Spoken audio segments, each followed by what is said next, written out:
Hello Internet, and welcome to my live reaction for Boruto, Naruto Next Generations, Chapter 47.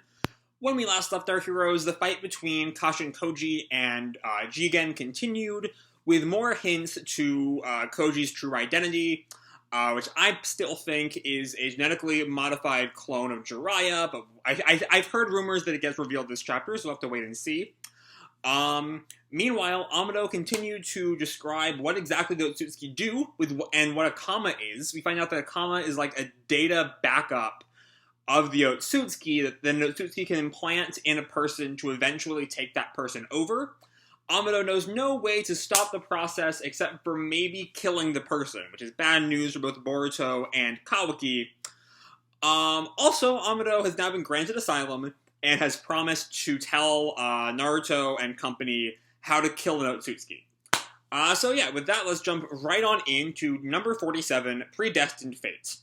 Our picture here is a color cover of Kawaki, just kind of standing, like a lot of the color covers are just, you know, a character standing there.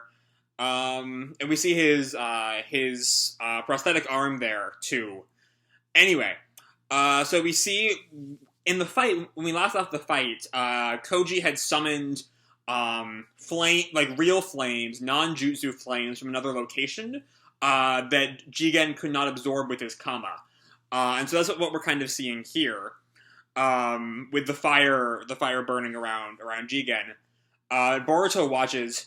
I mean, it's an incredible inferno, but he's just gonna absorb it with karma, right? And Kawaki corrects him, no.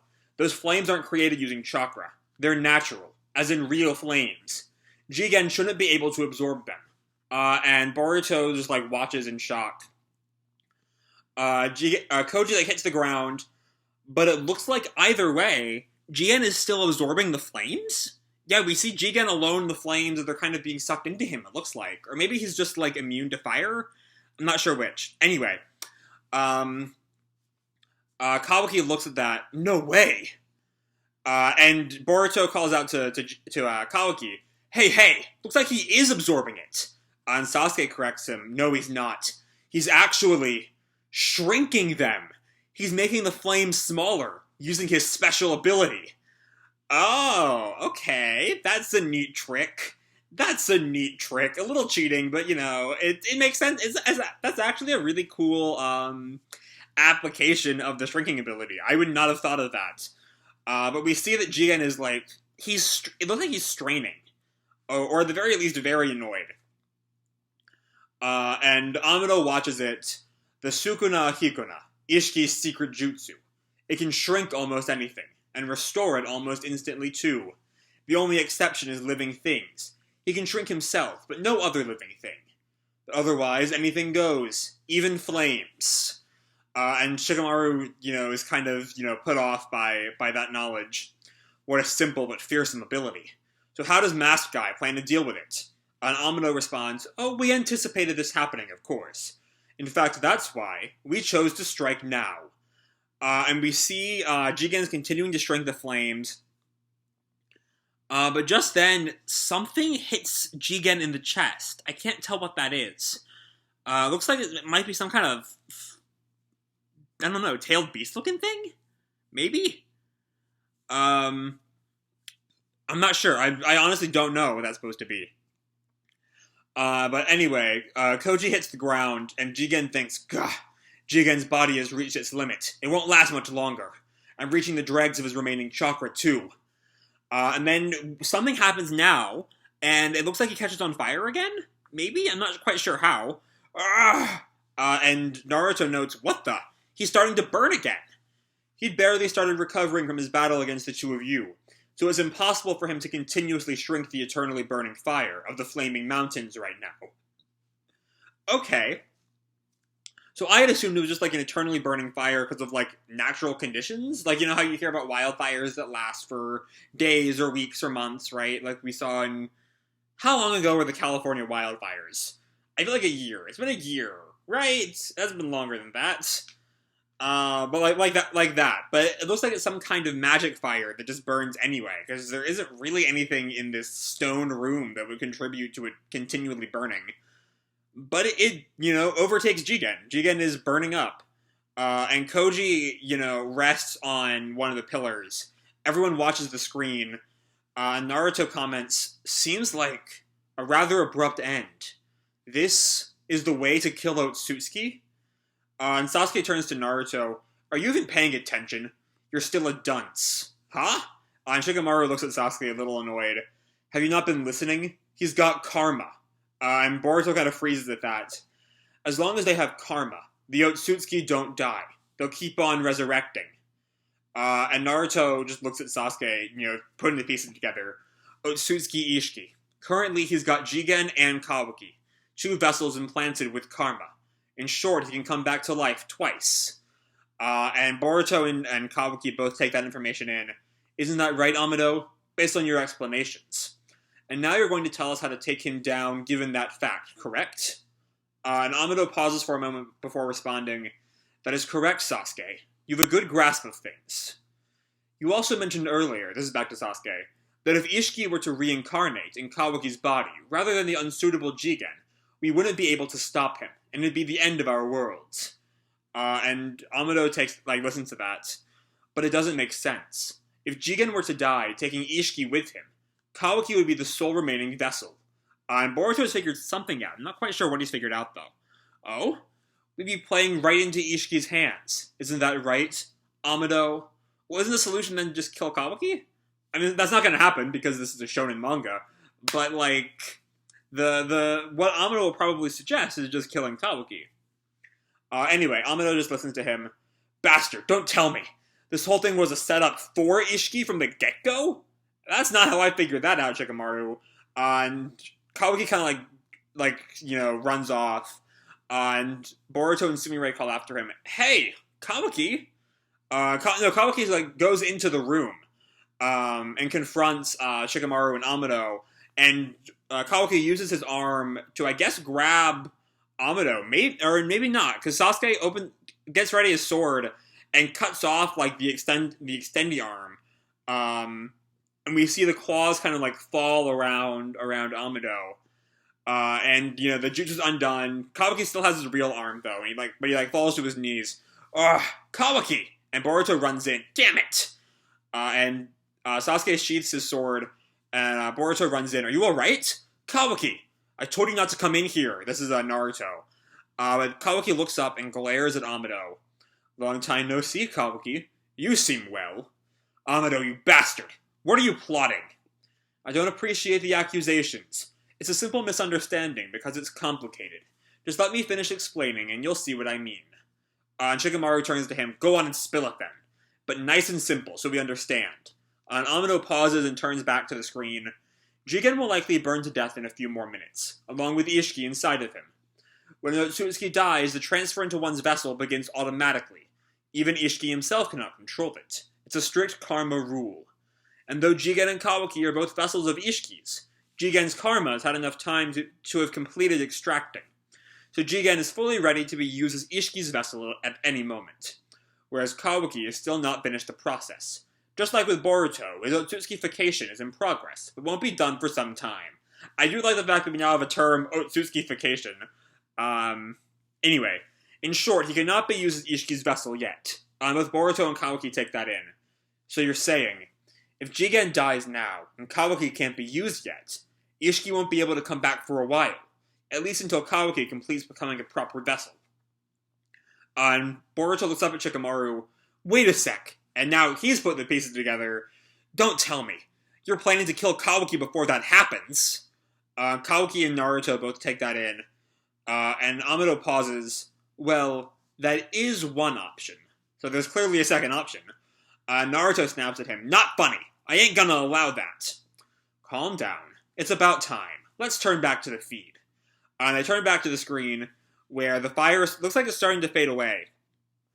"Watch closely. Otsutsuki Isshiki is going to show his true form." One second, let me sneeze. There we go. Alright. What? And we check back in with Koji, who is watching the smoke. Ishiki's going to resurrect? But how? I thought his vessel Jigen is already dead. "Yeah, he died. Medically, that is. But not as an Otsutsuki vessel. It doesn't matter if it's a corpse burnt to a crisp. As long as it's a body bearing a karma, it'll function sufficiently to be a vessel for reincarnation. But I thought the whole thing was that Jigen's body was not strong enough to be a vessel, right? Am I going crazy here? I don't know. And then Naruto and Sasuke both pause, and Amado turns back to Kawaki. Kawaki, I'm glad you're here.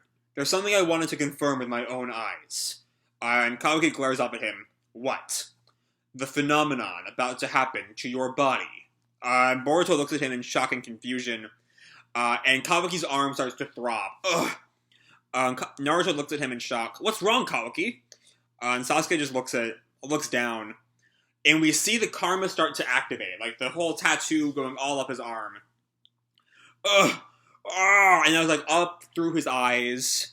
The karma's... What the... and Boruto gets down to talk to Kawaki. Hey, Kawaki, are you okay? Ugh. And Amado looks down silently as Boruto gets up and snaps at Amado. What the heck's going on? What's happening to him? And Sasuke takes Boruto's arm off Amado. Stop it, Boruto. You bastard! You mind being quiet for a bit? I'm seeing this for the first time, too. And Kawaki continues screaming as the karma marks continue to spread across his body. And just then, it all fades away. Okay. Gone. Is even the diamond on the palm gone? Naruto looks at him. Huh? Sasuke stares as Kawaki falls unconscious. And Boruto looks back. The karma's rampage. It stopped? And Kawaki hits the floor. Kawaki, hey! Boruto runs over to him. Can you hear me? Come on, wake up! It's not just that the rampage stopped. Look closely at Kawaki's left palm. Oh yeah, I was right. It's going to be gone. Boruto turns over the hand, and it's empty. The diamond is gone. Huh? The karma. It's gone! We look back at the screen, as something new is happening on screen, and out of the fire, we see, so all the flames are gone, and Koji comments, all the flames were shrunk in an instant, such tremendous power, he's finally making an appearance, Otsutsuki Ishii, and we see his true form. Hey Amado, explain to us exactly what is happening right now. It appears that Ishiki's reincarnation is complete, using Jigen's body. And Sasuke turns to him. That's clear, but why did something weird happen to Kawaki's karma at the same time? It doesn't seem like coincidence. How is it related to Ishiki's resurrection? Of course it's not a coincidence. When an Otsutsuki reincarnates using a vessel, all other karma implanted in other vessels are simultaneously erased. All together, no matter how many vessels exist. Okay. So that's a way out. And we know, so that explains the full extent of their plan then, because we know that Jigen's body is not strong enough to be a good vessel for Isshiki. So if they can kill him fast before he has time to make another karma, then he's dead. He's gone, right? Yeah, that has to be how it works, right? At the very least, Kawaki is safe now, which then brings to question the flash forward. I've always been, though, of the mind, for a couple of years now, that the flash forward may not play out like it did. I think Gurren Lagann opens with a flash forward that's just, not how that scene happens in the main series.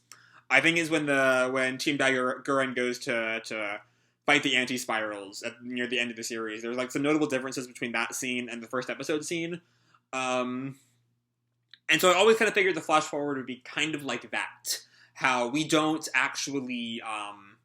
how that's kind of, set up, what Kodachi and Ikemoto and Kishimoto had in mind for how it would all end up, but that it was not necessarily required to end up that way, and especially if Kawaki doesn't have a karma anymore, then,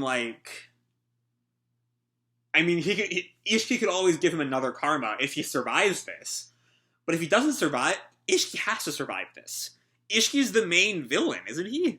There's, maybe, my bet is, he will die, Ishiki's body will die, but he will then infect Koji. And then Koji will then become the next Isshiki. That's my bet for what's going to happen. But we'll have to wait and see. Anyway, I suspect it's some sort of safety feature to prevent the risk of creating duplicate copies of the same personality, but, well, that doesn't matter. What's key is that right now, he no longer possesses even a single vessel for the purposes of reincarnating further. And Shikamaru looks shocked. You understand what that means? We see Shikamaru, Naruto, and Sasuke's reactions to that. That's right. At the moment, it's possible to kill an immortal Otsutsuki for good. So, yeah, that's the plan.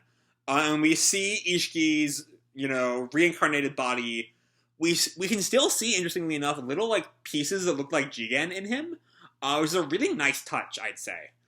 And then we get a close-up of Jigen's face. We see one of his eyes, it was what looks like a Byakugan.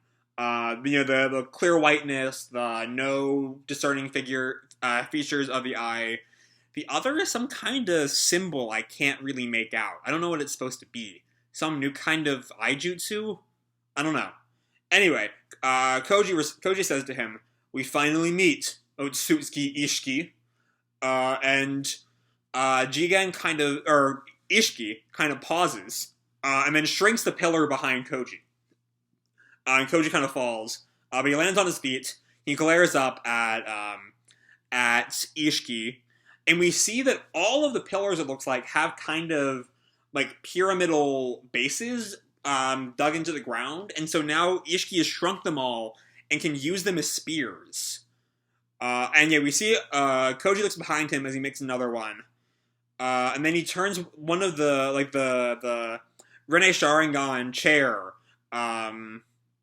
turns that small, makes one of the toads disappear.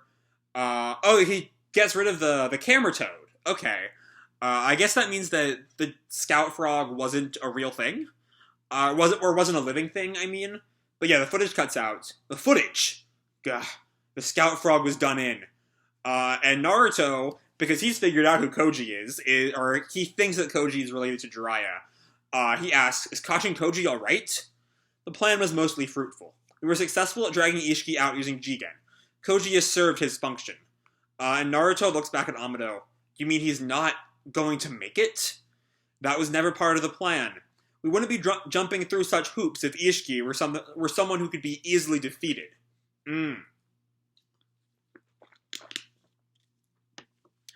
But, if Koji dies here, what's the point of building up the Koji mystery for so many years? My bet is still that Koji is going to be Ishiki's next vessel. That's a way to not have Koji win, not have Isshiki die, and still keep Koji alive for a little while. Anyway, Naruto turns to Amado. I'm not sure why, but I can't shake the feeling that he was fighting Isshiki like he really meant to take him down. And Boruto looks a little confused. Dad? And Sasuke looks at Naruto. You did explain it to him straight, right? That this mission was a one-way ticket to the afterlife? And Amado kind of looks down, avoiding his eyes. Or maybe I think Naruto's still on the ground, so he might be looking at Naruto.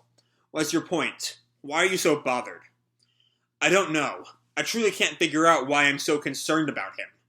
Then we go back to Koji, who's again, almost certainly a Jiraiya clone at this point. And Isshiki just kind of looks at him. He's randomly shrinking everything he catches sight of. Is he planning to destroy this whole space? So I think Isshiki is about to shrink off Koji's mask. And we're going to see who he is. So I think it's that weird eye that's responsible for the shrinking powers. Because whenever he does it, we have a close-up of that eye, right? And so he activates his powers, and Koji can feel it. Gah. All genes, all people have a predestined fate. And we see the mask starts to crack under the pressure. That man bore a mighty fate, a star of change. And the mask falls off. Yeah, he is a Jiraiya clone. Now I understand. And we see an image of Jiraiya. Amado had wanted to cling to it, to that man's mighty fate, to the minuscule possibility of change. Kashin Koji, clone of Jiraiya of the Great Three. I told y'all. I knew it was a clone. That you shall die here was also predestined by your genes. Next chapter hits July 20th. One thing to note, though, I'm on Manga Plus, which I did have some problems with One Piece a couple of weeks ago, but it worked here because there weren't any two-page spreads. The one thing I want to bring out, though, is that at the end of every chapter, like, you go to the bottom, if you scroll down the bottom of the page, it'll tell you, like, next chapter, July 20th, 2020, 10 a.m. Like, it'll be a little blurb there after the last page, and it's not here. And I noticed when I was on the main page, it also didn't say when the next chapter was hitting. So, I don't know what that's about, but it's probably something minor. So yeah, he's a Jiraiya clone. Whether or not Koji knows that is something of some debate. I honestly am not sure that he does. I also will say he looks different enough from Jiraiya, even with the mask off. Like, maybe... I haven't seen Jiraiya's face in a long while, but he did have that wart by his nose, right? I don't know. I am satisfied with this. I was a big, in the early days of Koji's Jiraiya theory, which I think started as a quack theory on Reddit I saw one time. It was like a complete joke. But, like, I was very opposed to him just being Jiraiya still alive. A, because it's basically the same twist they did with Ao, except we actually saw Jiraiya die, and we never actually saw Ao die. And B, Jiraiya's death is one of the high points of the entire series. His death is emotional, it's meaningful, it changes Naruto considerably. It's an important moment to Naruto's development. And so just have him just have been alive this whole time and never told Naruto is a little iffy. Him being a clone that Amado found allows for a lot of drama, in the same way the Edo Tenseis delivered a lot of drama back in the Fourth Great War, without actually undoing Jiraiya's death.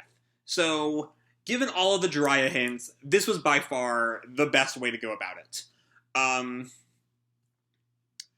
yeah, that's really all I have to say for the Jiraiya part. So let's talk about the rest of the chapter.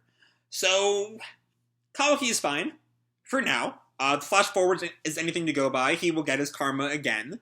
Probably, as I've said, from either Isshiki surviving this, or more likely, Isshiki possessing Koji.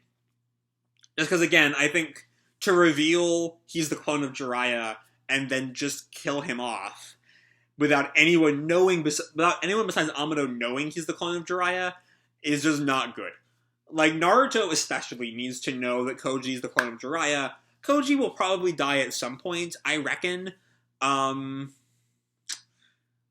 Yeah, I don't know.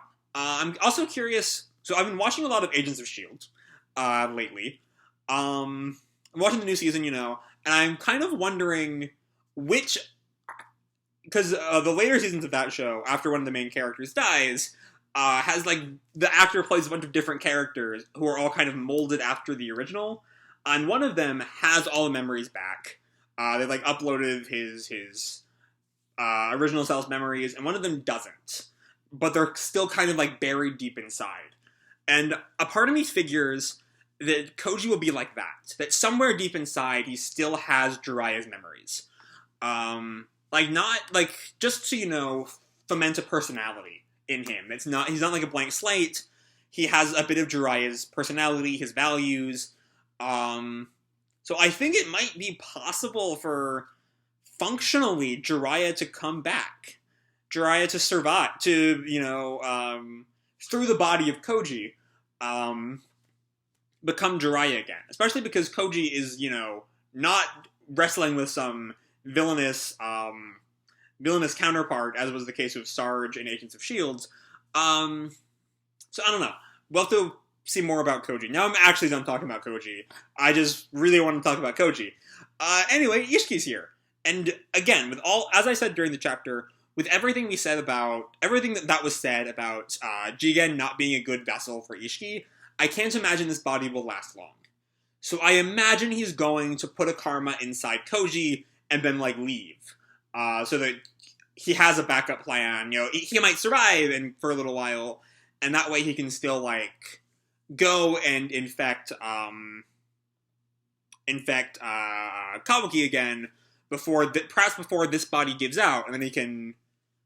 I don't know what would happen then, because it would take both Kawaki and Koji some time for Isshiki to extract himself. So maybe like a race against time? Maybe? I'm not entirely sure how it would work. So yeah, let's see. What else is there to talk about?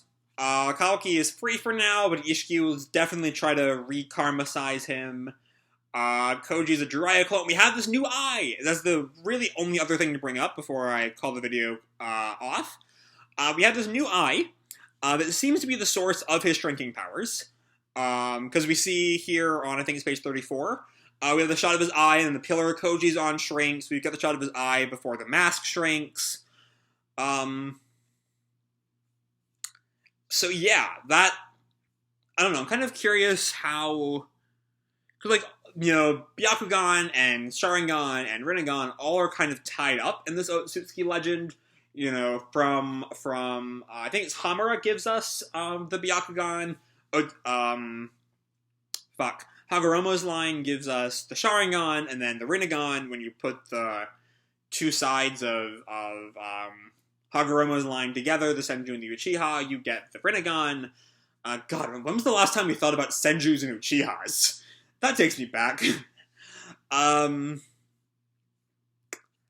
yeah, I'm just kind of curious what else. Like, it's a the Sharingan and Rinnegan especially had whole, like, a shit ton of different powers attached to them, and this eye just seems to be shrinking things. Though the mask, I will say, doesn't seem to be shrinking as much as it is, like, cracking apart. So, I don't know. Maybe there's more to his powers than just shrinking things. I don't know. Anyway, Koji is a clone of Jiraiya. Kawaki is free for now of the karma. And we have a new eye to deal with. And, actual Isshiki being alive. And here's to probably, in fact, Kashin Koji. So, yeah, that's all I have to say for this chapter. Hope you all enjoyed the chapter and the video itself. If you did, feel free to drop me a like or subscribe, do whatever makes you happy, And remember, your life is your own, okay? Bye!